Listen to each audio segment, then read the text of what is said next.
কালকে সকালটা একদম ফাটাফাটি কেটেছে বন্ধুদের সাথে আড্ডা মজা খাওয়া দাওয়া চুটিয়ে গল্প।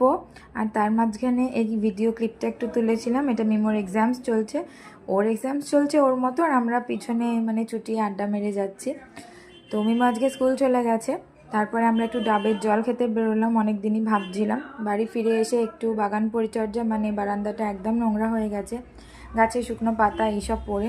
আর ফুল গাছেও ফুল সেরকম নেই, শুধু এই দুটো ফুলই ছিল, তাই সেই ভিডিওটাই তুলেছি। আর দেন কালকের বেঁচে যাওয়া রুটি ছিল, সেটা দিয়ে একটু ডিম রুটি টাইপ দিয়ে ব্রেকফাস্ট করে নিয়েছি। রান্না করব আজকে এঁচোড়। তো ভাবলাম যে আর কিছু ব্রেকফাস্টের ঝঞ্ঝাট না করে এটাই করে নেওয়া যাক। মেনলি কালকে আমি ভিডিও এই কারণে তুলিনি, আমার যদিও সেরকম একটা হেভি কোনো ভিডিও আমি করি না, মানে আমি কোনো মানে ফাটাফাটি কন্টেন্ট ক্রিয়েটার নই, তো মনে হয় শখে করি। যাই হোক, হয়তো সেরকম জায়গায় পৌঁছলে বা আর্নিংয়ের একটা ব্যাপার হলে তখন হয়তো মুড হবে, বাট এখন মনে হয় যে কোনো স্পেশাল অকেশন, মানে আমার লাইফে যে টাইমগুলো আমি এনজয় করি, কোনো বার্থডে, কোনো বন্ধুদের সাথে আড্ডা, এই টাইমগুলো আমার হাতে ফোন নিতে একদম ভালো লাগে না। আমার মনে হয় যে এই টাইমগুলো আমি ভালো করে এনজয় করি, গল্প করি, আড্ডা দিই জমিয়ে, তো সেই কারণেই তুলি না।